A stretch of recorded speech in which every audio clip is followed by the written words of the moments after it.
the flag of the United States of America and to the republic for which it stands, one nation, under God, one liberty and for all. Texas flag. As Texas, I pledge allegiance to thee, Texas, one state, under God, one indivisible. You had me say it too. All right. Now we'll have a introduction and roll call. Ms. Flores. Here. Present.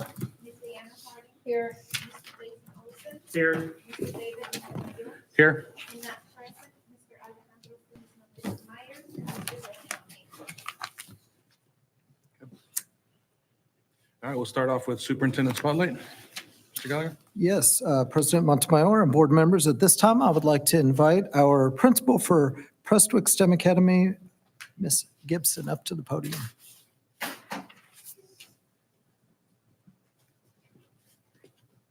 All righty. So good evening, President Montemayor and board members. We're so happy to be here. So we have two special groups that are here to show you some exciting things that they're doing.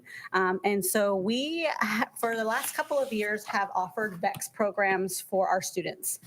So at the elementary level, we offer a VEX robotic team that students can participate in grades 4 and 5. And then at the middle school, we do have a course that is a VEX course where students can have the opportunity to build as well. So I'm going to invite the two teachers that sponsor or teach that class. So Ms. Duchesne, if you will come on up, and Mr. Wester, if you will come up and join me. Just so you know, in teacher school, they never train you to teach a VEX robotics class at either one of these levels. But both of these folks are doing a fantastic job in working with our learners. And so they're going to tell you a little bit about that, and then we're going to introduce the students that are here. They're very proud. They have brought some of the robots that they have built and may let you tinker with it if you play nicely with them.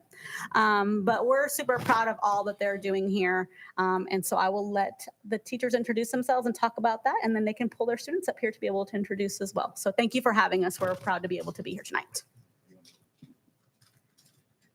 Hi, thank you for having us come in, and I am so excited to show you what these kiddos have built. It is amazing to see these kids make something out of nothing, and they work so hard and they're so driven. And they build the most incredible things. So we hold a competition, they work really hard to get to that competition, and they really work through that engineering process that we value so much at Prestwick. So I hope you enjoy when they talk to you about it. Awesome. Good afternoon, and thanks for your time. Just wanted to highlight what kids are doing in the VEX program at middle school, because they actually impressed me quite a bit this year so far. I get a lot of kids who have never touched these pieces before, much less put anything together. And from that point, they're able to design a unique robot, code it, and compete with it with nothing more than a rule book as their guide. And so they go from knowing nothing to being able to build things from scratch.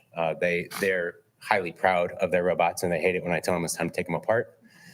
Luckily, this team, our champions from the Westerball competition, did not have to take theirs apart. And they'll come up here in a little while, show you how it works, and give you a little demonstration. So I'm going to have them come up right now. So from our elementary team, we have Isaac. Isaac, you can come on up. We also have Lorenzo, Leanne, Braylon, Tristan. Don't see Kirthi here, right? We have Misha. And good job, Jimmy. Good job. All right. So you guys are going to tell them a little bit about what you're doing and then show off your robot. Sound like a plan? All right. Who wants to come up first? Come on. You got it. Hello. My name is Lorenzo. I am from my team from VEX. So what we're doing is we are build robots, and we test them out and see how they are going to work out and see what they can do, like pick up blocks or move stuff around. And yeah. That's awesome. That's good. Good, good.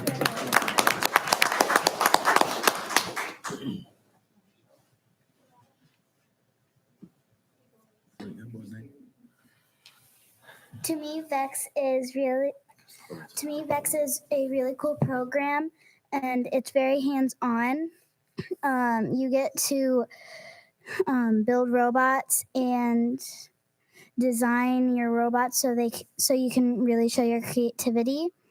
The challenges are different every year, so it helps when your robot is unique. The best part about Vex is seeing everyone's ideas and competing. Thank you. Awesome. Good.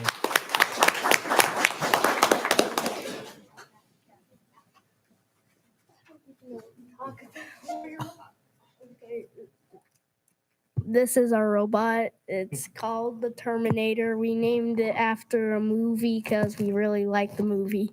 I have seen it. I have.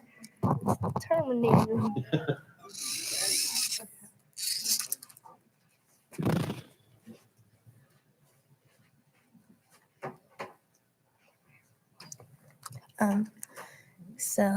This is our robot.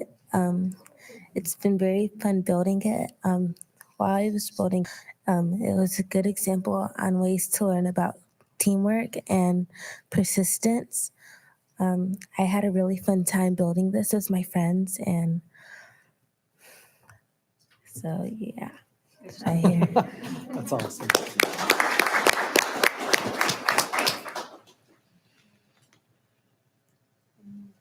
Y'all want to demonstrate?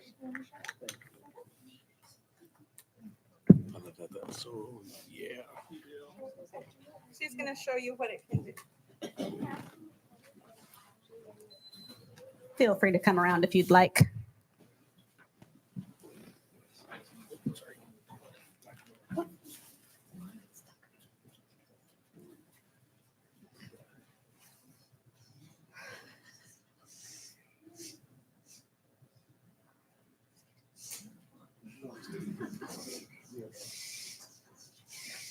So they work on a field, and each year the competition has different, it's set up differently. So each year they have to build a certain robot for that field in order to be successful at competition.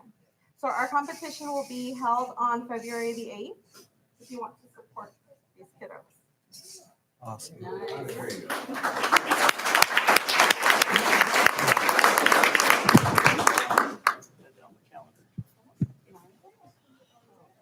Anything else you want to say? Anything else? Are you good? You're good? I want to say, students, you did a great job, and it makes me realize what limited opportunities I had as a kid in elementary school. We didn't do this. We didn't have this. So proud of y'all. And I also want to say a huge thank you to Ms. Duchesne and Mr. Wester for leading this, because without y'all, we wouldn't be able to do this for our kids. So thank y'all so much for doing this. And yeah, big round of applause for them. And Ms. Gibson. One and more robot to meet. Chip. Where's Chip? Oh, okay. He's even been named, just so that you all Oh, yeah. know. In Lorenzo, I promise you, it was harder building that robot than it was talking to us. Okay, as difficult as it seemed. You All did good.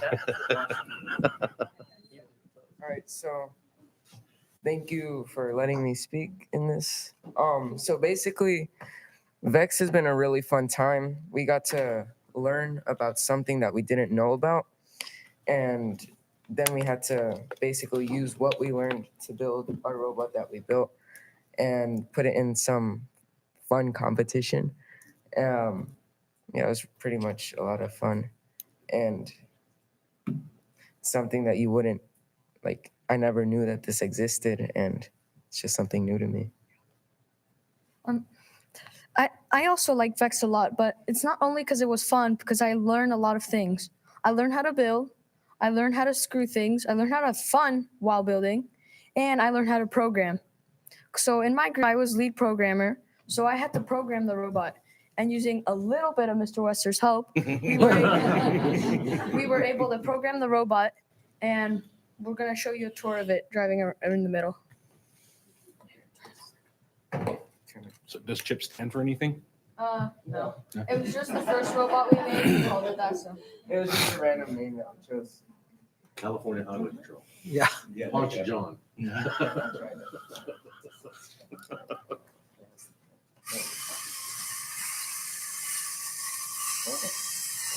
I'm trying to go down. We didn't get to do any, like when we were in school. Yeah, I know. Well, back when you were in school, they didn't have electricity yet. did Well, they? that's true.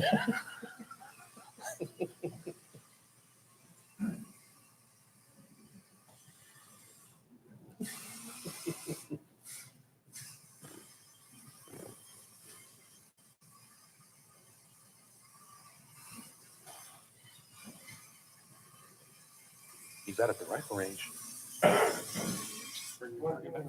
Yeah. Nice. So what was the objective of the bot? What were the activities of the objective that it had to be able to do? So basically, it was kind of like a soccer Okay. sort of thing. So you had to score balls into a goal. And so we had these arms here. Mhm. So try to shoot them. Okay. Nice. There'd be like a defender robot, and then there'd be an attacker robot. And there would be like balloons around that the defender has to pop. Okay. So the competitions this February, So we have two. So in the course for middle school, when we ran it just as a club, not as many students got to participate. So having it as a class, we have 2 semesters with the students. And so Mr. Wester has actually built the competition almost like the cumulative after you've built. They get to kind of compete. It's a highly popular time and a highly competitive time. yeah. So you have to be ready for the emotional overcharge that will come from that. But for our elementary, we are hosting. So we actually host a qualifier match, and I'll get you guys an invite to be able to come out. It's always fun to be able to see. It's very much a teamwork base. So teams that come out get to compete. They get to pick other teams to compete with. And so that was kind of our next slide of just kind of encouraging you guys to come out to that time. So we'll let you know when Wester Ball is coming up, and we'll also invite you guys to the elementary tournament. Nice. So. Very good. Thank you, Ms. Gibson and Mr. Wester and Ms. Duchesne. Thank you. Awesome. All right, next I'd like to ask our high school principal, Dr. Elizabeth Pretty, to come up to the podium.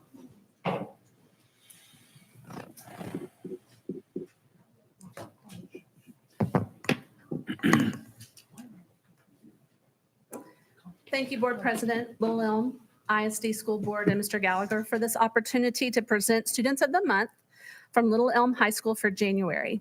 And so I would like to, at this time, to ask Ms. Lauren Lucas and Mr. Jack Weichert to come up and stand beside me.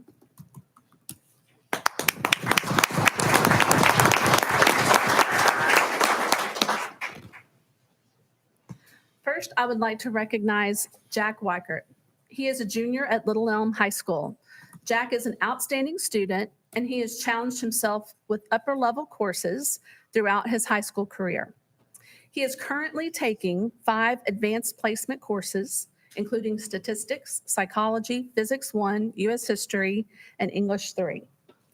So while carrying a challenging academic load, Jack also participates in academic decathlon and has done so since his 9th grade year. Jack is also in band, and he plays the bass clarinet in the wind ensemble. He is a member of National Honor Society and participates in academic UIL. He is a tremendous leader among his peers and serves as a drum major during marching season. Jack is a Boy Scout and has earned his Eagle Scout status by building the Spirit trailer with train horns that is seen and heard at the Friday night football games.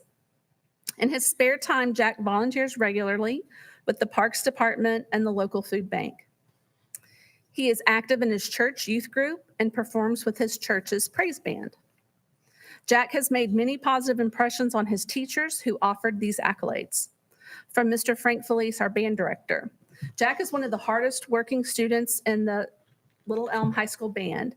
Jack takes his responsibilities very seriously and always takes pride in what he does. During marching season, he regularly would meet with me to discuss areas of concern and always had a solution to these same areas. His leadership ability is matched by his musical ability and talent. Jack is an Eagle Scout, and that is something he's very proud of achieving. I can honestly say that Jack is the type of student we all wish we had more of. Honest, hardworking, high achieving, dedicated, and proud. I could not be more proud of Jack Weichert and expect great things from him in the future. Ms. Veriker, his social studies teacher, had this to say: I have had the privilege of having Jack his freshman year and this year. Jack is quiet, but sweet and friendly. He is very smart. He is one of those students where school comes easy to him. He takes high-level courses and genuinely takes an earnest in what he learns. Jack has a good sense of humor and doesn't take himself too seriously. One of my favorite memories of him is when he came to school dressed pretty much looking like the American flag. And I still have that picture of him in my classroom. Jack has a contagious smile, a good attitude, and a friendly disposition. Jack is very deserving of this award. Jack has attended Little Elm School since he was in kindergarten, so making him a Lobo for life. And after high school, Jack plans to attend Texas A&M University. I was waiting for that. And major in environmental science. I would also like to recognize Jack's family that are here with him tonight. If you would please stand. Janice and Mike Weichert. Thank you for sharing Jack with Little Elm High School. Congratulations to both Jack and to his parents. So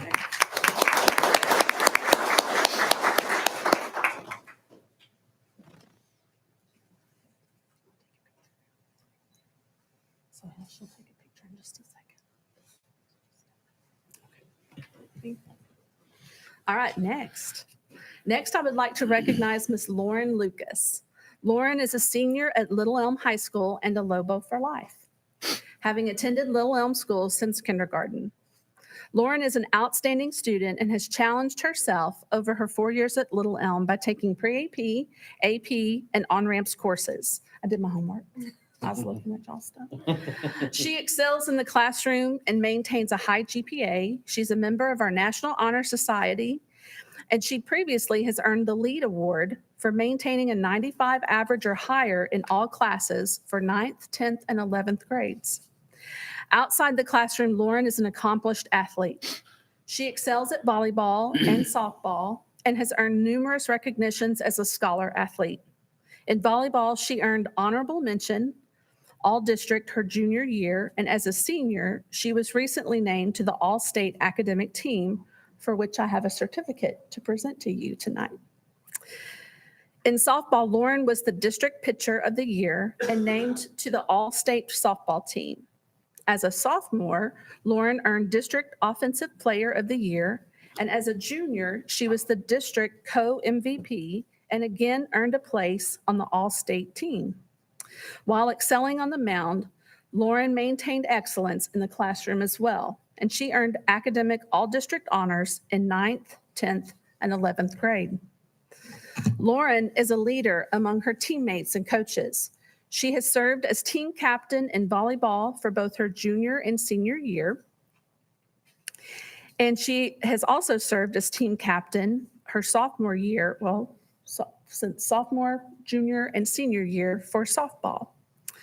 Her fellow players commend her for her skills, both her offensive and defensive skills for sure, her knowledge of the game, her communication skills, and her ability to encourage others at all times. It was not difficult at all to get positive remarks from teachers and coaches for Miss Lauren. Coach Howard said that Lauren is a highly intelligent young lady that takes great pride in her work as a student. She is always willing to help a student in need and has a cheerful attitude every day. She is easily one of the best students I have ever taught, which would include everything from academic to character. Congratulations, Lauren, you deserve it.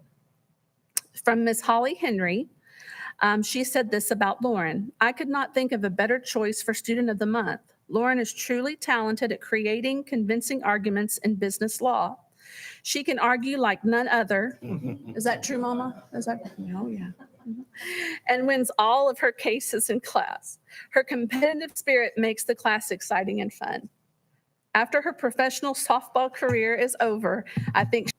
And finally, her softball coach, Coach Miller, said, Lauren has been the heart and soul of the softball team for the past 3 seasons. She has been a formidable leader both on and off the field. Lauren is driven by success and excels in the classroom as well as on the field. She manages to maintain a high GPA while participating in many extracurricular activities. She is most definitely deserving of the Little Elm High School Student of the Month award. After graduation, Lauren plans to attend Wichita State University, and she will major in sports management. And she plans to play softball while she gets her education. I would also like to recognize Lauren's family that are here with her this evening. She brought like half the room, I think. Congratulations, Lauren, and congratulations to her parents. Jennifer and Brian Lucas, will you please stand?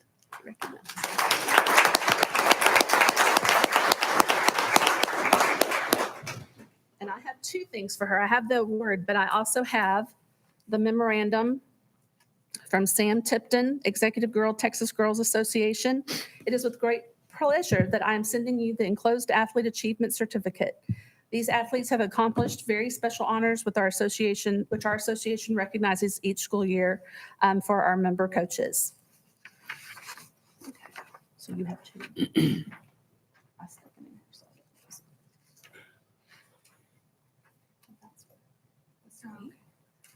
So Dr. Purdy, as you are going to take a picture, do you have anything else you're going to add right now? All right. So as they're taking a photo, mom and dad, parents, please join, take some pictures. Y'all can get as close as you want. Yeah, take some pictures.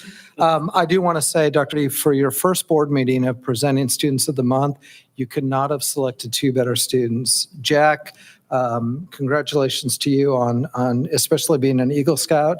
For those of you that are not aware, that is an extremely difficult accomplishment. So very few Eagle Scouts, very few Scouts make it to Eagle Scouts. So congratulations to you. And Lauren, congratulations to you as well and y'all can look at the camera, don't? Yeah. Congratulations to you on all of your accomplishments. And still to this day, that softball game in Lubbock is still the best game. And when I say best, I'm talking baseball or softball. My son played baseball for forever. He's 20 and almost 21. He started at 4 years old. I've been to a lot of baseball games, but that game in Lubbock was unbelievable. I still will never forget it. That was actually the first time I had traveled to Lubbock, so that was an experience. but I wasn't really paying attention to the scenery or lack of, but I'm going to tell you, I know those of you that went to Texas Tech, you love Lubbock, and I get it. But I will tell you, that was still, Lauren, the most amazing game I've ever seen. I'll never forget it, and I'm looking forward to hopefully seeing you play when you get to your college. So, yep. So, good job. Great kids.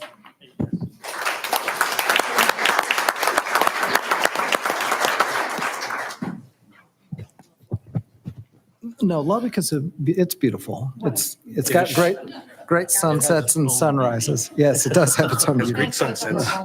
Lubbock it's a pretty place, and they have a great university. Texas Tech is. All right, next time we have a special presentation tonight from one of our students, and again, we have such incredible students here, as you saw with our elementary and middle school students at Prestwick, and then, of course, Lauren and Jack, great examples of students. But next, I would like to invite Tamia Thompson up to the podium. She is a wonderful student here at our high school, and she's done a project that she wants to tell you about. So I'm going to turn the time over to her, and looking forward to it. So Tamia. Thank you for having me, first of all. I'm Tamia Thompson. I'm a senior at the high school, and I've been a Girl Scout for the past 12 years. This past year, I actually received my Gold Award, which is the highest achievement in Girl Scouts. Only 5.4% of eligible girls actually completed and earned the award. So the basic requirements for the Gold Award are to create a project that leaves a permanent impact on your community beyond your involvement. And while I've already fulfilled that requirement in order to receive the award, I'm taking that a step further and asking the school board's help in doing that. So the title of my project was All Things Unequal. And I selected this because I've always been passionate about human rights and social justice, namely surrounding the systematic oppression of minorities, not only here in the United States, but worldwide. Cyclical impoverishment is arguably one of the most prominent manifestations of this, as minorities are disproportionately financially disadvantaged and have lower rates of upward income mobility, according to United States Census Bureau's Opportunity Insights. And this is also the case here in Little Elm. Economic disadvantagement has drastic effects on virtually all aspects of life for a multitude of reasons. Through this project, my goal was to both enlighten people within my community and help those in need by providing a platform on which they can voice their grievances. Through my project, I reviewed academic journals and studies surrounding the topic of economic inequality. I interviewed directors for various social services organizations here in Little Elm and across Denton County. And I also conducted surveys and focus groups with residents of Little Elm, Frisco, Denton, surrounding areas. And then I collected donations for our food bank here and food banks in neighboring cities. In the beginning of my project, I conducted a survey, the purpose of which was to gather responses from people within Little Elm and our neighboring cities regarding preconceived notions surrounding economic disparities. From my results, I found that many Little Elm residents in particular did not think that economic inequality or cyclical impoverishment were issues faced within our town. I found this intriguing given that Little Elm is classified by the U.S. Census Bureau as a low-income town, and nearly all residents remain within the same economic status they were born into with little to no upward income mobility. Additionally, 45% of students in LEISD are classified as economically disadvantaged. When we narrow that focus down to the high school, 49% of students are classified as economically disadvantaged. 50% of LEISD students are classified as being at risk, which essentially means that they are at a higher likelihood of falling into economic struggle later in life. Researchers and experts generally agree that the biggest perpetrators of cyclical poverty include inadequate education, malnutrition, and lack of access to quality health care. The aspect of this issue that I would like to focus in on is education. I've grown up in Little Elm ISD. I began school here in first grade and will be graduating from the high school with the class of 2020 in May. Personally, my parents aren't wealthy. I have a personal goal of attending college without having to take out student loans, and I'm well on my way to achieving this. As of today, I've received over 150 acceptances to different colleges and universities across the nation and a couple international ones, as well as $7 million total in merit-based scholarship offers from these universities. However, I'm not at all representative of the students at the high school on the whole. I'm an outlier. While the average student arguably doesn't necessarily need 150 acceptances, they do need to be able to enter post-secondary life within a healthy financial position. And they must be at least in a position where they can attend the college of their choice without having to go into debt, which would instantly place them at an economic disadvantage. While LEISD has done an amazing job at placing students in a position to achieve the goal of college acceptance, as evidenced by our boards across the high school, there's so many names, it's wonderful. Across the nation, high school graduates typically don't have a hard time getting accepted into college, and the issue is often paying for post-secondary education. For many LEISD students whose parents aren't feasibly able to help pay for college, they must be in a competitive position for institutional merit-based scholarships. I propose the following potential remedies for this ongoing issue. Clear explanations of the pros and cons of accelerated course programs, namely AP and dual credit, as many students aren't entirely clear on the options available to them as far as earning college credit while still in high school. I would also recommend a shift in focus from exclusionary disciplines such as detention, ISS, and OSS to positive reinforcement across all education levels, as exclusionary disciplinary policies have been proven to increase the likelihood of students reoffending and returning to ISS, OSS, or detention. Additionally, graduation regalia guidelines might be expanded to permit graduates to wear cords or stoles for things such as Girl Scouts, Boy Scouts, Phi Theta Kappa, DECA, HOSA, NHS, Girl State and Boy State, and other nationally recognized programs, honors, and organizations. Excuse me.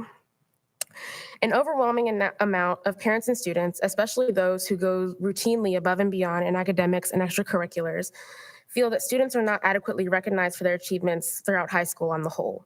The benefits of this in particular far outweigh any perceived drawbacks, as it also incentivizes outstanding performance for students at LEHS on the whole. All these recommendations are informed by my own careful research that I will be sharing with the board after I step down, and I hope they will be given serious thought and consideration. I save the remainder of my time for any questions, discussions that y'all may have. I have a question. Have you narrowed down your choice of university yet? Yes. You ready to announce it tonight? Well, does mom know? Yes. Okay. So since 8th grade, I've kind of had Fisk University in Nashville as my #1 choice. And over the break, I actually received a full tuition scholarship. So that's looking like where I'll be going. Awesome. And one thing I'll say, and y'all can, if you have questions, you can jump in. But one thing I'll say about Tamia, I've not actually had the chance to sit down and visit with you, but I do know, Mom and I have talked, the fact that you have so much in terms of the scholarships that have been offered to you, it's incredibly impressive. I mean, it is something you should be proud of. But you do bring up some really, really good points that we're always trying to work on as a district, because we are proud that we do have a college-going culture and we're focused on college career life readiness. But there is the reality of how do you pay for college. So I love the fact that you've been working on this, and I applaud you, and definitely I'd love to visit with you some more. Just small group. So congratulations to you, though. Thank Very you. impressive. Thank you. Any other? I don't have any questions, but I do want to say thank you. You speak very well and you were very clear in your points. So thank you. that's why I personally don't have any questions. So, but no, thank you. These are, I think, some really great suggestions. Thank you. Yep, great future in front of you. So congratulations to you, and Mom, congratulations as well. And again, a great example of the kids that we have in Little Elm. Just impressive. So Thank you. awesome. Good job, Tamia. Thank you so much.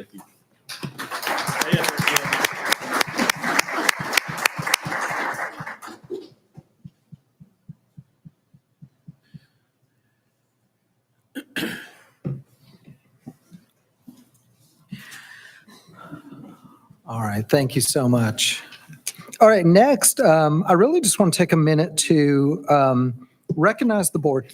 Every January, it's Board Appreciation Month, and honestly, I really feel like it should be more often, because everything, no, I'm not just saying it because you're my boss. I'm saying it because, and for those of you that don't know, I was a board member in another district previously. So I do know firsthand the amount of work that these board members and these servants, public servants, what they put into the district.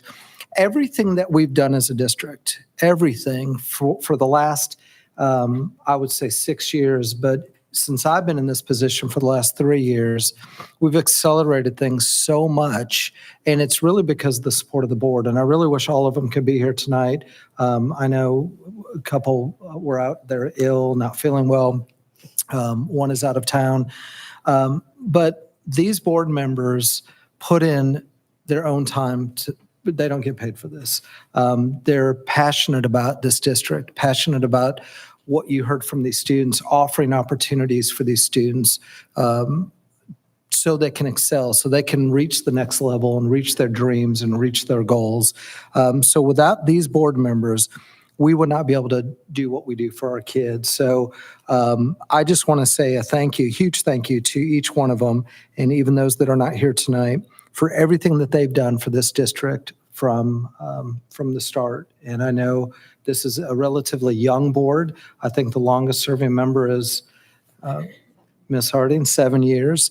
But it's really a phenomenal board, and we're able to do these things because of your commitment. So I appreciate each one of you, and I want to give you a round of applause. And I know, yeah, we can give them a round of applause. And I know our principals are here to show their appreciation, and they've brought gifts. And that's one thing that is always nice about the January board meeting, is you get gifts. So thank you so much for all you do. And as you can see, there's posters around the room. But again, we are where we are today truly because of this board. And I just appreciate your support and supporting our administrators, and thank you all for what you guys do. So I don't know if you want to say anything. Just for me personally, I mean, I take away a lot more than what this takes from me.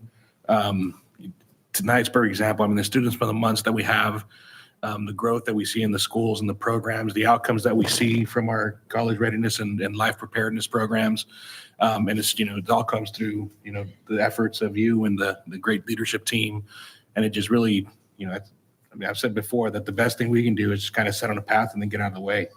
But, it's like I said, I definitely take a lot more out of this than what it takes. So it's a lot of fun.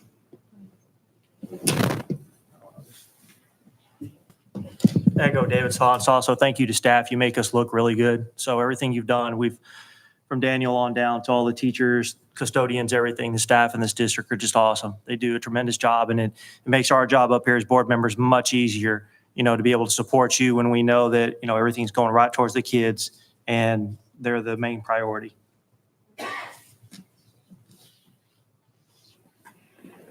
Really just kind of add to the same thing as y'all do make us look good. And that's all we can do is y'all listened. And we have to really thank you guys for listening to what, the public wanted. And we said, hey, this is what they're asking for and this is where we want to go. And y'all made it happen. And I still see us progressing that way. So y'all are fantastic. Thank you. And like he said, it made this position very, very easy. And so I get a lot out of it, just like David. And there's a lot of things that I've learned and got to witness firsthand. So I actually kind of appreciate that part of it too. So there's a lot that was also given to me to actually be in this seat. So thank you guys. And again, just echo what everyone else said. Staff, you guys make everything, you make us look a lot better than we should. As David said, we basically point you in a direction and then step out of the way, and we provide the insight that we can when you guys ask us to. So you guys do it very well. Daniel, not so much, but no. But no, other than that, it's been a joy. I've enjoyed every single minute of it, and I hope to keep continuing for a while. We look to be going in a great direction. Thank you. Well, and again, just to say, we're blessed with the board that we have. And you do a great job of guiding, supporting, and helping us get to that, to our vision of being the destination district, because that's really what we want. So thank you all so much. Thank you. Ms. Flores, do we have any citizen input tonight? All right, so at this time, we will adjourn to, yes.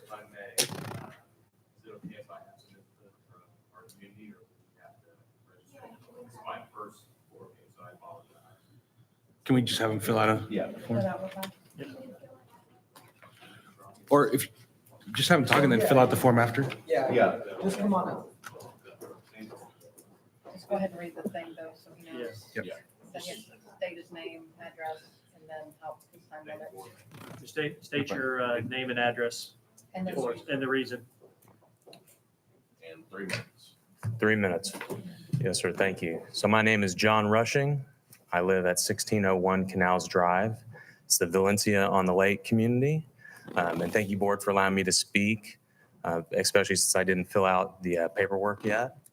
To take up some of my 3 minutes, it was amazing to see the different students that have come up and seeing what they were able to do. Of course, this is my first board meeting. So it was just really neat to see that. And it's exciting for me, for my wife and I, for things to come. So the future is super bright from what I saw tonight. I'm very excited about that. That goes into some of the things I was going to ask. So in our community, we have a little over 12 acres that the ISD owns. And we're wanting to better understand what options will be in place for those 12 acres. If it would be an elementary school or anything of that nature, so we can better prepare our future to what might be right down the street from us, which would be a beautiful thing. So that would be my question to the board. Yeah, so for public comment, we kind of take in everything you ask us about or that you discuss or anything. There's not a Q&A session or a back and forth. We'll take all that and then you can get back to you via email or some other fashion if it's warranted, but it's not during the meeting itself. Okay. And I'll be happy to meet with you or visit with you. But I will tell you and again, not going back and forth, but that will be an elementary site. So I do feel comfortable putting that out there. Okay. But I'd be happy to sit down with you and talk to you about, future plans. And so absolutely. I would love that. Thank you. Yeah, absolutely. Would you like to add anything? All right. Thank you. you. Thank you very much, Corey. Thank you. Go ahead. So with that, anyone else?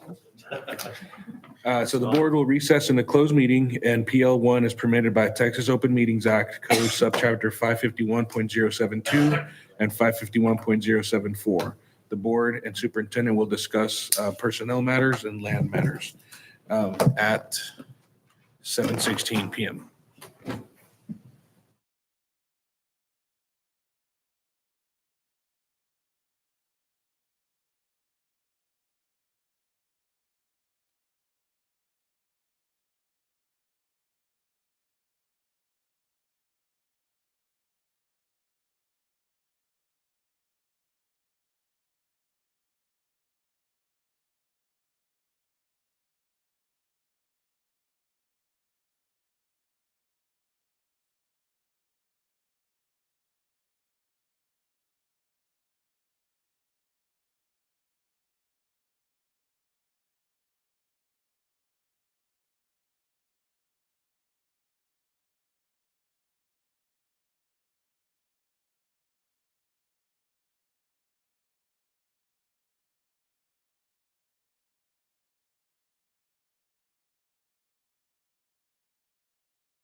And we're going to limit the speakers to the same thing we do public speakers, 3 minutes. I second that. 4 comments to All right, so- commentary to 30 seconds. All right, call the meeting back to order at 8:26 and go into the reports of the superintendent. President Montemayor, board members, at this time, I'd like to ask Mr. Ross Roberts to the podium to discuss fundraising and our athletic department. Yep. Thank you, Mr. Gallagher. President Montemayor, Board of Trustees, thank you so much for this opportunity this evening. Superintendent Gallagher, thank you. We are following up tonight from our last board meeting in which we spent some time talking specifically about SNAP raise fundraising within our athletic department. And so from that meeting, we were asked to come share some information about overall fundraising within our athletic department. And so since then, Coach Howell has been putting together a lot of information, some good details involving our fundraising strategies in our athletic department. So at this time, I'm going to have Coach Howell come up and take you through the slide deck and share the information that she has gathered. So Coach Howell, thank you. Good evening, Superintendent Gallagher and board. Thank you for having me here. Some of this information was reviewed last board meeting. Basically, when we're putting any money into our activity accounts, we're allowed to have 2 fundraisers per year, and that is per sport. We primarily, when we fundraise, are using that money to buy, if we do buy cloth goods or game shoes, sweats, or any other items we need for the program. We might be buying locker room signs, etc., motivational type items for the program. Back when I first came in 2011, that was right after Little Elm ISD had cut 80 employees. Most everybody across the state in athletic departments began to pass along the cloth goods to parents. Why? Because kids fight to keep them anyway. In regards to that. So you kind of saw that happen across the board, not only in our district, but in other districts as well. Most districts also at that time went away from purchasing shoes.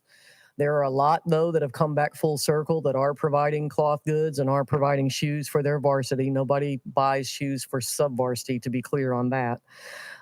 So those are just some of the things that has happened along the way throughout years. We raised on SNAP raise $47,000. And when I say we, Booster Club, parents involved sending emails along with athletes, only 3 groups were taking some of that money and putting into their activity account. Everybody else was using that as a Booster Club fundraiser. So we raised approximately $47,000 in SNAP raise. For our other fundraisers that were activity account fundraiser only that we kept, we raised about $37,000 repeatedly the last couple of years. And then you can see middle school groups raised about $19,500 and then more than $12,500 last year. If you'll notice on the last slide about Booster Club fundraisers, primarily in our high school and middle school athletic booster club, those fundraisers go towards paying for end-of-year banquets or some type of end-of-year function. They also pay for meals. They typically haven't been buying cloth and other things. Sometimes they have. There were a couple of groups at the high school basketball that was buying shoes with their money and donating that to us. By rule, anything over $500, the booster clubs have to donate it back to the district or the athletic department, and we actually purchase the items. Anything 500 and below, they can purchase outright and just donate. We fill out a donation form for all of those. On average, the booster club, and this 50 to 75,000 number is fundraisers. That does not include the money that is made off of concessions. So I want to be clear with that. That number would be higher if we included our concession money. 20 to 25,000 of that annually is used for scholarships.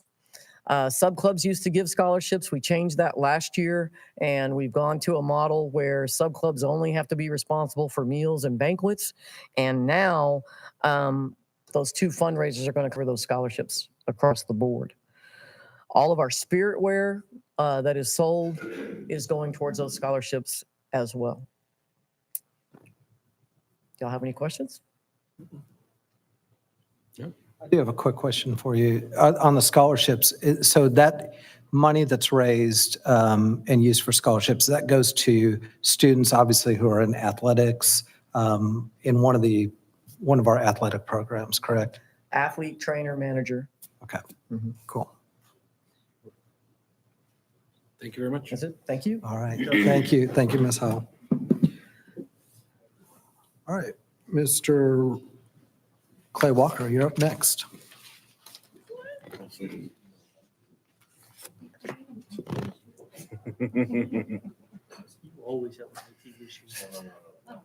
Good evening. In the spirit of School Board Appreciation Month, I'd like to say thank you very much on behalf of the Technology Department. As a token that I'd like to give you is some homework. I got the email and go, this is a show. Exactly. Surely this wasn't for me, right? So in the last legislative session, House Bill 3834 was passed, and the requirement is that all employees that have access to a system, as well as elected officials, get to complete cybersecurity training. So this is your official notice. You got an email. We sent out the email just before the board meeting. The law says that this training needs to be completed by June 14th of 2020, and it has to be provided by a certified by the Texas Department of Information and Resources. So who has to do this? As elected officials, as well as all employees with access. And in our case, that's all employees of Little Elm ISD. So the technology, digital learning, and human resources, we collaborated to find a provider. The certified list first was released on Halloween. We evaluated 4 different offerings, and we selected Inspired e-learning. We rolled this out to employees on December 17th and gave a due date of March 2nd, just to give ourselves a little cushion before the end of the year. And as of today, we're at about 40% completion rate, which I think is fantastic. Our employees have done a fantastic job completing those. You've received an email from admin at Inspired eLearning. All of those should be in your inbox. If they're not, let me know. I'll be happy to help you out with that. It gives you a link on how to set up your password. It takes about 45 minutes to an hour to complete. Most of you probably have done this at your job, so it's going to be review, and you probably could write this training. So it's pretty straightforward. Any questions for me? I got one real quick. Sure. I guess about a week or so ago or 2 weeks ago, we got one email that had a list about 6 different subjects on it. I'm wondering if that may have been Safe Schools. Yes. Okay, so that's the compliance training HR has, and I'm not sure why y'all would have gotten that. This is a compliance training, but it's a separate compliance training. So That's the one that I forwarded to Sonia. Yeah, it was the Safe Schools one is the one that we got. Yeah, Inspired. And then we got another one tonight. InspiredLMS.com. The tonight one is from the Inspired LMS, Right. and that's for the cybersecurity training. And I guess the other one may be Safe Schools. I'm not sure. I'll be happy to look at it and see if I can help you dig out. It's InspiredLMS.com. Is it? Okay. Yeah. And it's- okay, okay. Ross is saying it is the modules. Right. So tonight was kind of the official, and it may have been, I've had y'all signed up for a month or so, and I just finally rolled it out to the email this tonight. It's not updated. Like I say, if you have any trouble, feel free to give me a call. I'll be happy to help you. It's really straightforward. I think Mr. Gallagher completed his, and I've completed mine. It took about 45 minutes to an hour. So, Just the modules that are within their problem. right. I believe there's 6 There it modules goes. you have to complete. So, It's all security. I mean, it's not, it's security. It's efficient. And Clay, you did send that to all the board members? yes, all Okay, 7. Yes. perfect. Thank you. Yes. Thank y'all. Thank you, Clay. Thank you.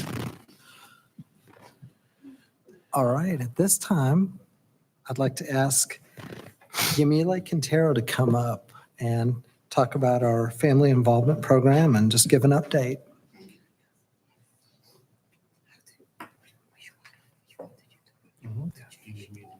Which one did you?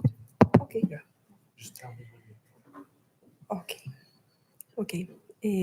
Mr. Gallagher, Board of Directors, Mr. Montemayor, I say it, Montemayor, and Little M ISD leaders and community.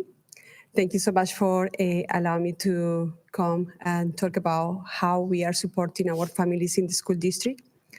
First of all, thank you very much for all you do for our community, for all you do for our parents and our students. I know our main goal are the students, right?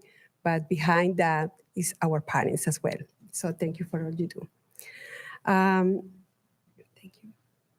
3 components. I'm gonna try to be short, I promise, okay? So the first component that we do is the parent education program, which we are very proud of this program.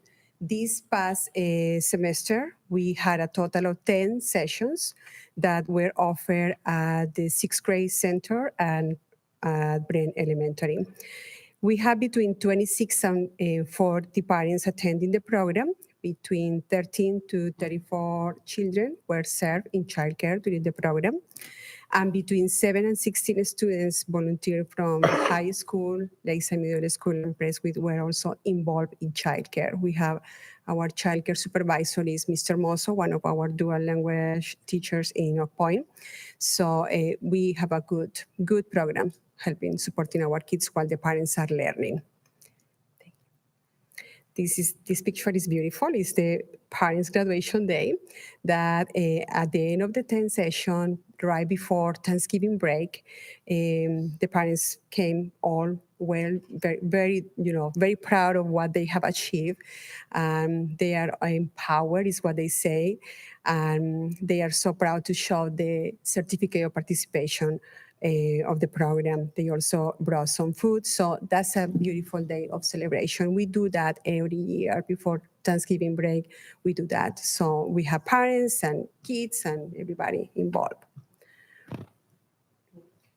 So some of the topics that we offer in the Parent Education Academy this year through Title III funds, we were able to take this, to get this curriculum from the Parent Institute. Is called Moving Right Along. So those first sessions, September 9, September 16, September 23rd, and 30, we did it at the middle school, and we focused on this curriculum.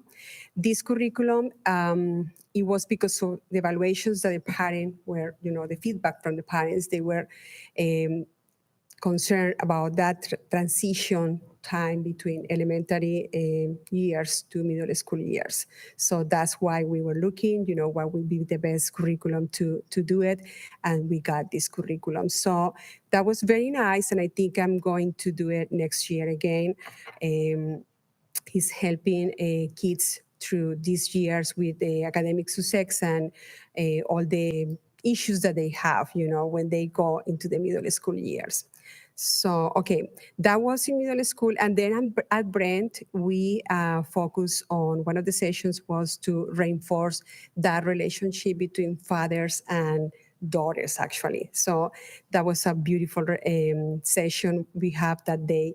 A lot of fathers coming to the session. And another session that we have are our children growing up to 5, because, all the technology and all these, the kids are like, the development is getting faster and faster. So we covered that topic as well. And at the end, we talk about the importance of kindness and respect, how we as parents can encourage that at home and how that can be generalized to the school settings. This is the data from the evaluation that we do at the end of every program. This is from the spring semester, 2018-2019.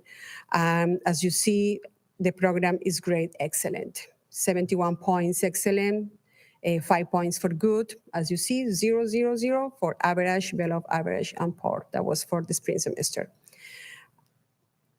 And for the current year, 2019-2020, this is the evaluation for the fall semester. The last day of the sessions, the parents come, and we have time, the first, let's say 15 minutes to do the evaluation and have the feedback. So that's the results that we have from that evaluation, 113 points for excellent, 11 points for good, and 0, 0, 0 for average, below average, and poor. So in summary, we are very, very proud of this program. And I think the feedback from the community, from the parents, are very highly. So we recommend to continue with this, offering this program to the parents. These are the topics that we are going to talk this winter spring semester. The sessions are offering at Oak Point Elementary. Somebody said, is your campus? Yeah, at Oak Point Elementary. And thanks to Mr. Clay, this is cybersecurity that is very important for the staff, very important for us. I incorporated developing digital responsibility. So I stole that idea from him to talk to the parents about this as well. So, we have to be aligned. And also, February 10, I'm going to have a speaker, one of our staff members, Mrs. Magdalena Silva, is going to talk to the parents about STAR testing 101 to parents. This is very important for me because we have more and more parents coming from outside the country that when they come, the kids doesn't know anything about this, about what is STAR testing. Parents about it. So we are going to do like this kind of presentation and QA format, but we are going to try to cover some of the questions that the parents have about it. Along with that, we are going also to talk about how to deal with anxiety during testing time and how to empower those parents to support the kids and to make them, those anxiety levels go a little bit low so they can come ready for those important days of testing days. We are going to talk about creating a structure for achievement. This is the name that we put it. Behind that is we are going to talk about discipline, how discipline is very important and how discipline starts at home. We need to empower parents more about these areas in discipline, that so they can also, incorporate some strategies at home and the kids can take this to the school setting as well. Communication that works is another topic that the parents were asking how to better communicate with the kids. And finally, summer healthy habits. This session, I'm trying to see if I can invite some community members, community resource to talk to the parents about all, resources that we have out there, the library, the recreational center. We need those kids to be more healthy during summertime. Instead of being in the couch, watching videos and watching TV, playing videos and watching TV. So how we can encourage the parents to, do activities that are free out there for the kids. They don't have to pay to send them to a camp. We have resources in the community now. We have to make the parents aware about it. Okay, so this is the parent education program. Now I'm going to talk about the homeless, the Bento McKinney Act that we have in our school district program. We have a total of 87 students in 2018-2019 school year qualify under the McKinney-Bento Act. 66 of them were actively enrolled the last day of school. This current year, this is 87 as last year. But today we have 78 already being qualified as a homeless. So that number is going up definitely. 12 seniors have received the FAFSA verification letter to apply to college in the last 2 years. This past year, 5 homeless students with a very critical need in dental assistance were supported through Title I funds and through Stone Pediatric Dentistry with Dr. Baumig. I am very honored to extend the parents' gratitude to the school district for this. One of the parents say that I can go and say thank you to them, and I say we have a protocol, so yeah. But I will be happy to extend the gratitude. They couldn't believe it. They couldn't believe it, and these kids really, really needed the support. So thank you, the school district, for doing that for them. Okay. Now the third component is all the support programs that we have in the school district, and one of the amazing programs, the Back to School Bash, leading by our amazing Dr. Tipton. This is a great program. It has been, I think this is the 5th year that we offer in the school district, and For the past back to school bash, a total of 213 families were qualified. Means 486 students were receiving, received the back to school bash support. 83 students were placed that day. I think it was August the 4th, right? 83 students that were not qualified, but they came, because this was open for the community. 83 students were placed on a waiting list and they were supported thanks to all the school supplies that we have at the end that were delivered to the counselors. So they were supported at each campus.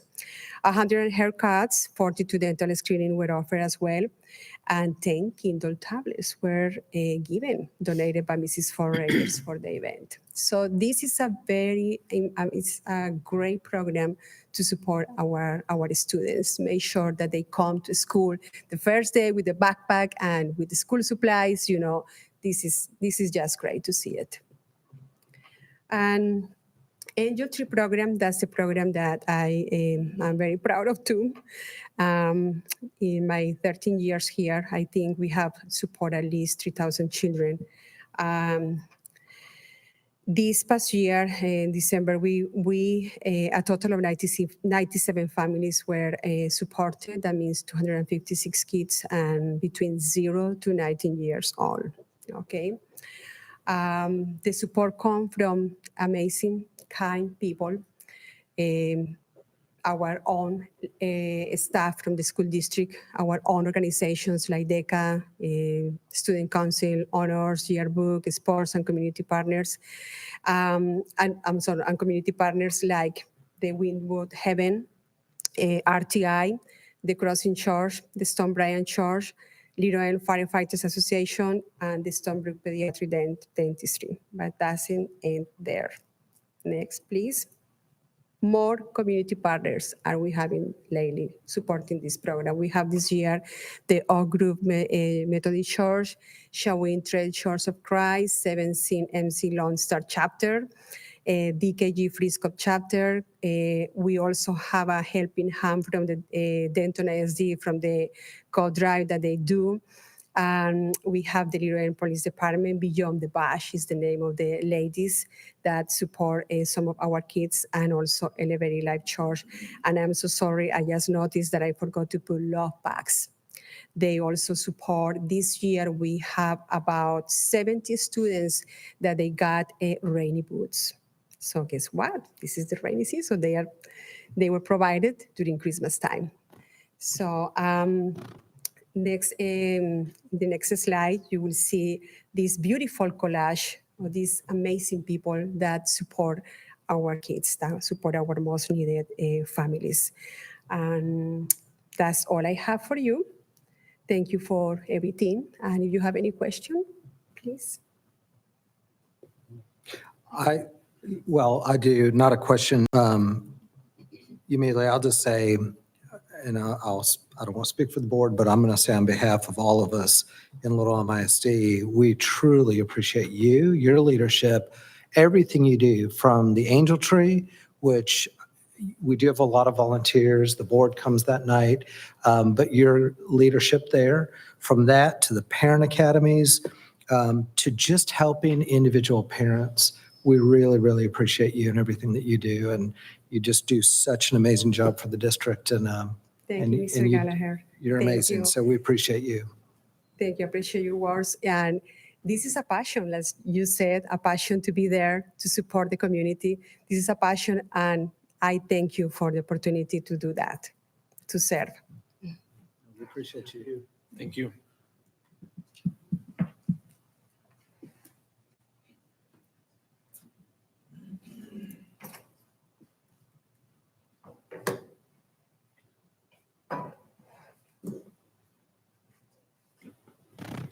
All right, so moving on to the approval of minutes. Is there?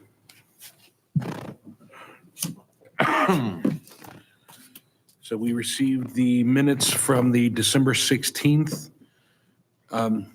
board meeting provided to us. Is there a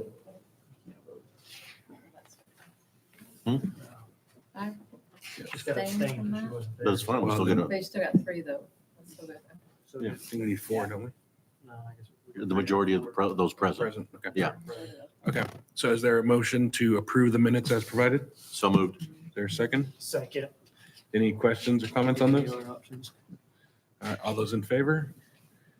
Any abstain? All right, motion passes. Thank you very much.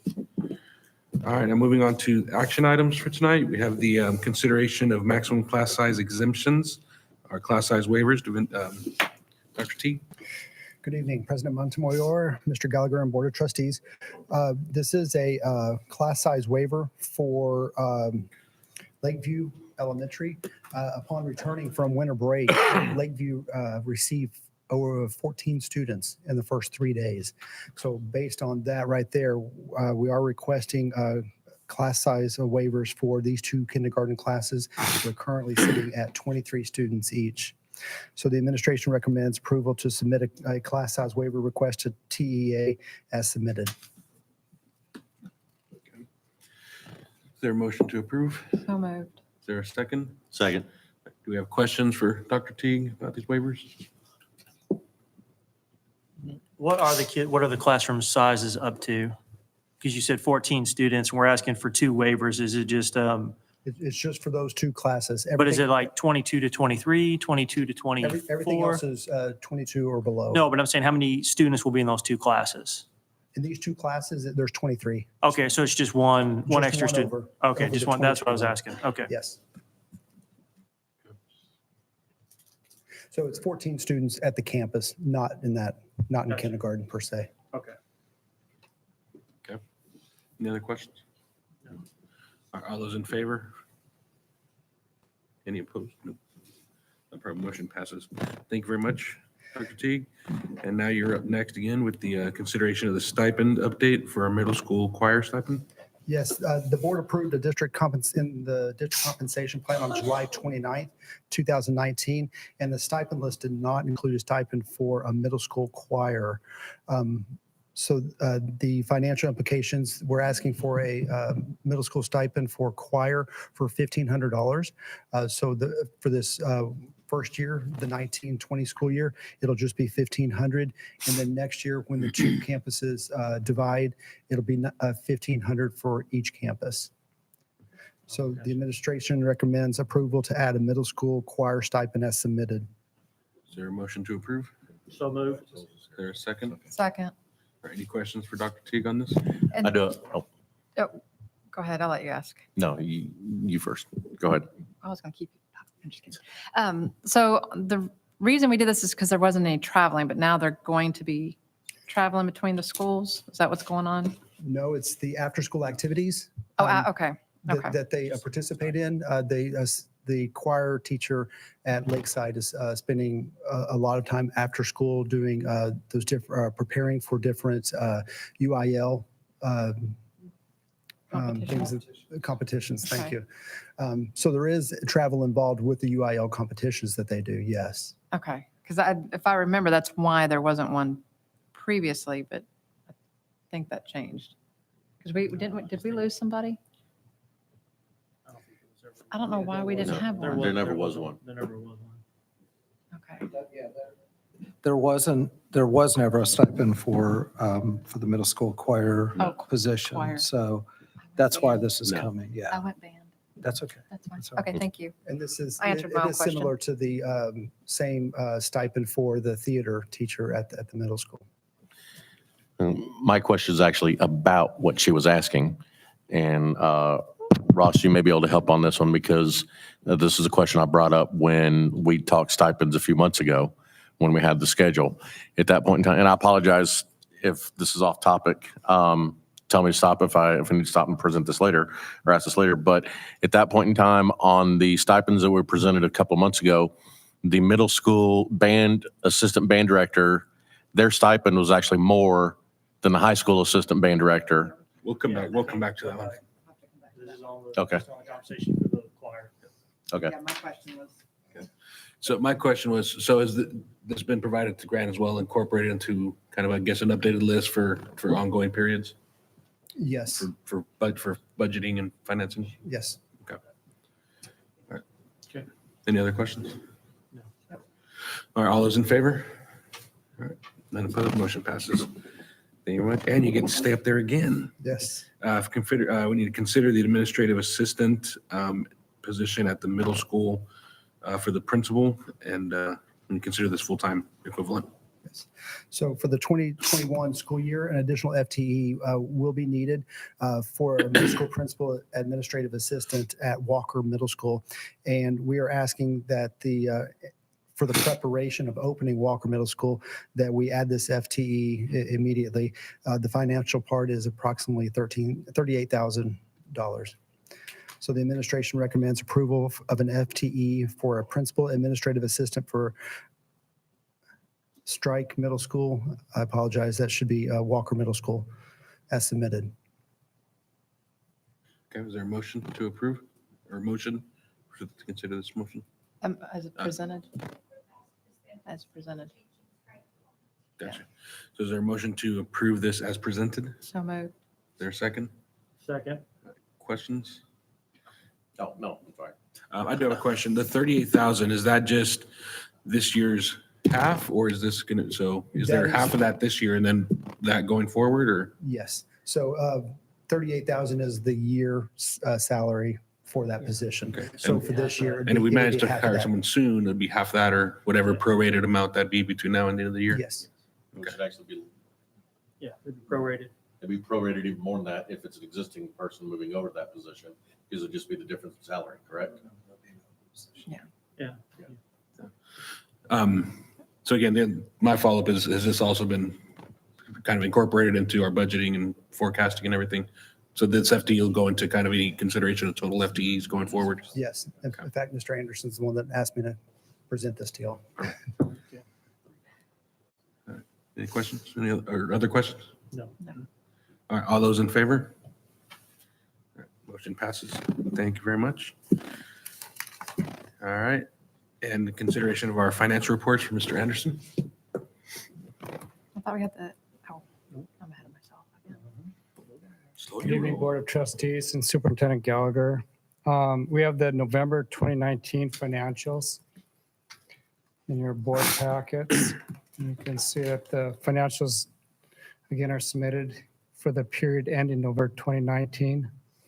And the budget amendments and the financial information presented include current amendments and financial information through January 2020. Financials include the general fund, capital fund, debt service fund, and special revenue funds. In the general fund, there's no major budget amendments. In capital projects fund, for our non-bod projects, we increased the budget for 2 additional buses for growth and about $232,000. And debt service fund, we had the $20 million bond sale and $66 million refinancing in December. And December 2019, that resulted in a $12 million gross savings in our bond debt, our bond payments. And it increased the bond proceeds and issuance related to December 2019 bond sale, netted an increase of $504,000 in bond costs and $6,000 increase to fund balance.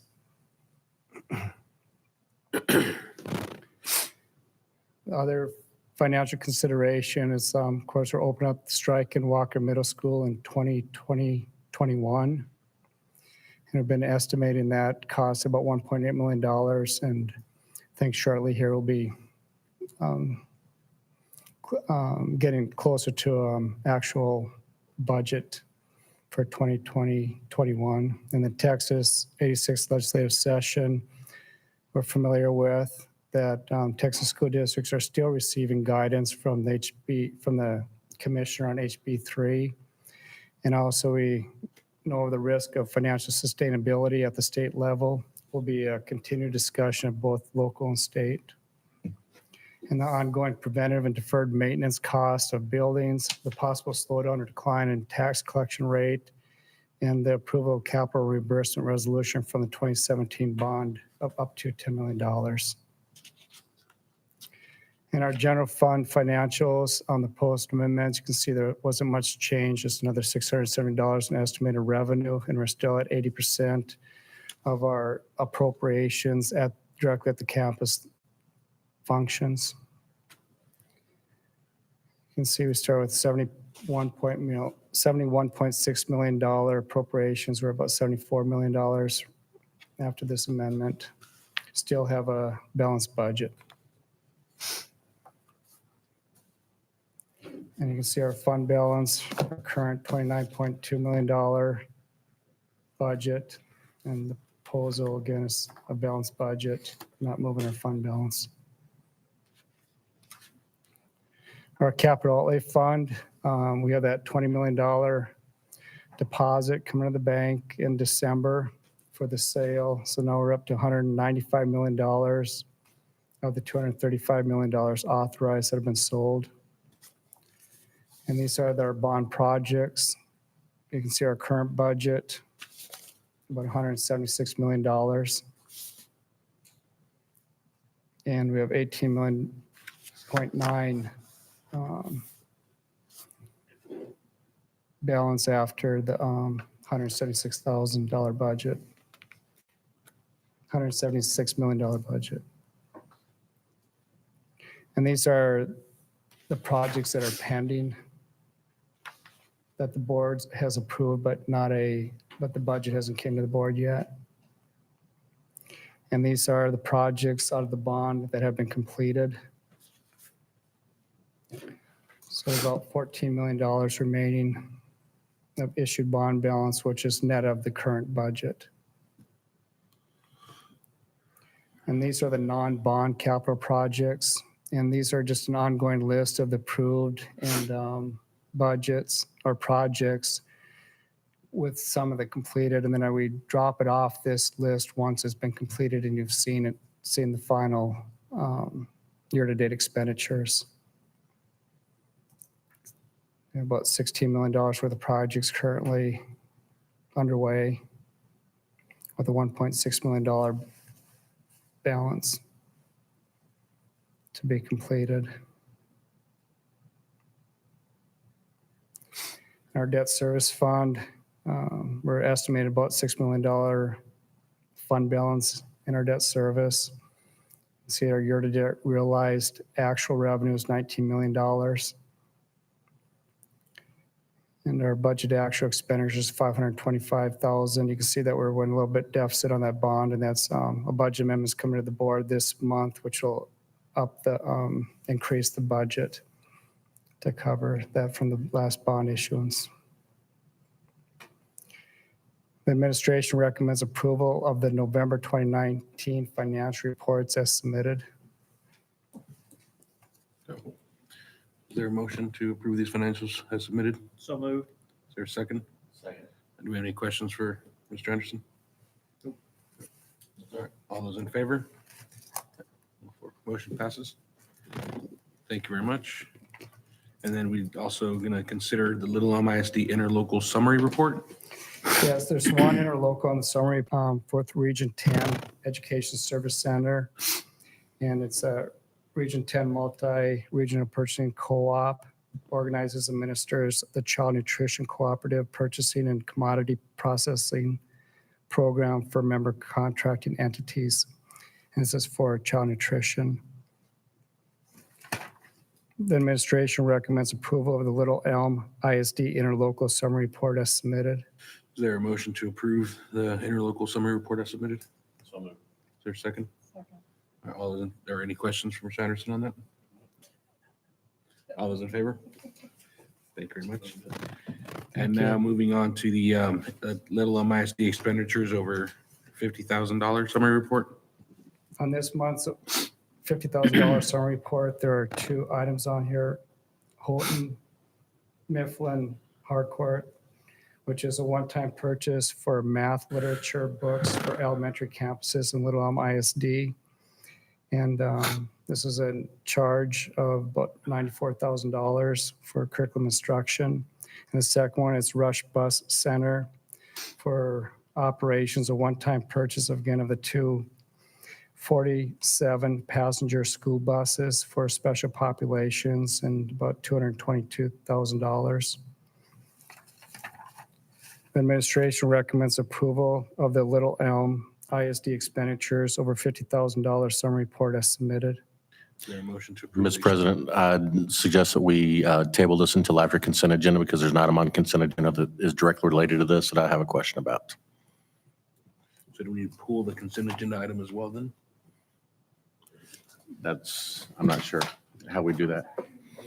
I don't want to have the vote on this until after we discuss consent agenda because there's an item on consent agenda that is directly related to one of these. So can we table this until after the vote on discussion on consent? Well, we need to pull it then because we don't have any discussion on consent agenda. Okay, that'd be item F under consent. And then, Okay. or we can go ahead and move To now? consent agenda item F. Well, there's been, no, we didn't have a motion. Okay. No. Okay. So, yes. So I move to table this until after we discuss consent item F. Do we need a motion to do We that? don't need a No, motion for okay. that. Just hold it. Okay. So with So, that yeah, we just said, table it. Yeah. Mr. Reeves, are you prepared to discuss item F from the consent agenda, the capital outlay project? And my only question on this, because I have not seen this on the agenda before, it's the exact same line item. There's number 2 on this. So the exact same purchase is in our agenda twice. So I just want a confirmation that we're not showing that we're spending $221,000 twice. That's correct. I think actually, if you look at the budget, it's Yeah, I a was gonna little say- over, it's like 232,000. So you may want to amend that, Mr. Anderson's, to match the budget. Mr. Anderson shows just the purchase of the buses. We do have a contingency in there in case something comes up to where we don't have to come back to you. And so if one suggestion would be, it's up to the board to decide, is you could modify Mr. Anderson's. I just don't want to prove the same item No, twice. it's the same No, thing. what Mr. we're doing, Anderson the wants to first make one sure is he shows because it it's on both. over 50,000. No, I understand. The But second we've one never is saying, had, even when it's been over, we've never had the same item in the same agenda I know, but twice. this one, the So reason we're why the basically second one, authorizing to spend this money 2 times. right, because the second one, we're pulling out of the capital outlay Okay. project, not the general fund. So it's a different fund that we're pulling it out of, that we're asking for permission, and then we're putting it on the first one just Okay. because it's over 50,000. Yeah. It had never been, we'd never had capital outlay on the same agenda Right, twice 'cause- to spend the money twice. Well, I So think it was that's all. under action versus consent. And since it was just 2 buses, seemed pretty simple, but you always have the option to pull it like you did. And so I think maybe in the future, we could always put that under action to ensure that doesn't happen again. So hope Okay. that answered your questions. Yep, very much so. Thank you so much. So we're gonna approve. Well then, so We gotta, first of all, we gotta go back to the original item. No, we need to approve. We need to prove F. No, Okay, no, then no. we're gonna go back to the other F. Yes. Motion sorry. to approve item F. So we need Yeah. Mr. Reeves to make a move to Yeah. recommend. He needs So sorry, to- Mr. Reeves, can you come back up and recommend a motion to approve the purchase of these 2 budgets as in the amount that you presented of about 230-ish, 232. 232? Yes, the administration recommends approval of the budget submitted for the purchase of 2 special needs, 7-passenger special needs buses. Is there a motion to approve? So moved. Second. Second. All right, all those in favor? Okay, motion passes. Item F.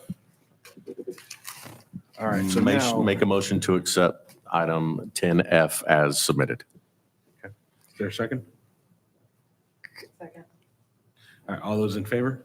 Or is there any questions on that? Not anymore. Questions on that? Okay. All right, all those in favor? All right, approved. Motion passes. Thank you very much. and sorry about that. I figured it out. All right, Mr. Martin, we're going to consider the credit change order number 1 for the bond re-roofing projects. Yes, ladies and gentlemen, good evening. It is my pleasure to present to you a credit on the Paragon roofing contract, which was re-roofing this building, Chavez and Brent. That in addition with another 14,000 and change, we underspent that budget by $72,000. So we'll present this to you and would recommend that you accept the credit change order as presented. Is there a motion to approve this? So moved. Oh. I said it first. And the second, Mr. All right, All those in favor? Questions? Oh, sorry. Any questions on these Yes, credits? I did. Yeah. Sorry. I'm just questioning where it's going. Is it, I can't, was this bond or general fund? This was bond. Okay, that's my question. Just want to make sure where it was going back. Well, if Any we're other- just presenting it, it's always going to be bond. Any other questions? No, All that right. was a good question. All right, all those in favor? Motion passes. Thank you very much. Thank you. Oh, I just saw. Just double checking. Double checking. All right, any other items from consent agenda that anyone would like to discuss? No. All right, so is there a motion to approve the consent agenda as presented, or, yeah, as submitted, with the exception of item F that's been pulled out for its individual consideration? So moved. Your second? Second. All right, any questions on those then? All those in favor? Thank you very much. Consent agenda passes. So I did have a question, Ms. Padilla. We have had the script here for the May 2nd Board of Trustee election. Is that something that was supposed to be on here, or? It's in the consent. Okay. So I don't have to read that out loud separate individually. Okay, just to make sure. All right, so I guess just board comments. Again, the gifts and the expressions of support that we've gotten, frustration, and I'm sure I speak for all of us to say it doesn't go unnoticed, and it's very much appreciated. It's definitely not something that's required, but it is nice to have those those tokens provided to us, and the emails as well. So I know for me, I appreciate it greatly. I just wanted to thank everybody for that. Again, just kind of keep this going in the right direction. I just love the teamwork of it all. So thank you very much, and I'll pass it on to the rest of the board. Yes, just thank you, staff, again, for staying late tonight. Thank you so much for the gifts. Truly appreciated beyond belief. And like I said, you guys make it look easy for us. So thank you for everything you do. Thank you for the tireless effort and hours you put in for the kids of the district. So that's all for me. I'll keep it brief. Thank you, guys. I love my chocolate bar and I love my cup with my name on it. Something my kids are not going to steal from me for once. So thank you very much. You guys are doing a fantastic job. Gets appreciated. Thank you to everybody, not just staff here, but everyone that unfortunately is not here. Again, we look good because of what you folks do. And sometimes we ask some questions that seem ridiculous, but that's only because we're asked those questions at the same time. So, but thank you very much for everything you guys do. And I'll just say first, thank you, staff, for staying late. And thank you to our principals who were able to come out tonight to support the board. Special thank you again to the board. Again, January being Board Appreciation Month. Really, we need to continue appreciating your work throughout the year. We do appreciate it. And I want to say to those board members that aren't here, Mrs. Myers, Mr. English, Mr. Flores, we missed you tonight, but we appreciate everything y'all do. And we certainly do make a great team, and the great things that are happening at Little Elm ISD, a result of the work of our teachers and staff, but it really does begin right here with this group. So appreciate y'all, and that's all I have. Oh, also a big shout out to our culinary arts. Oh. Yes. Yeah, that Dinner was awesome. that was phenomenal. So incredible. I mean, incredible. The mac and cheese was really good, and I only had a little bit, but it was yeah, it was awesome. It was good. So. Well, thank you very much. With that said, is there a motion to adjourn tonight's meeting? Is there a second? Second. All those in favor? All right. Meeting is adjourned at 9:14 p.m. Thank you, everybody.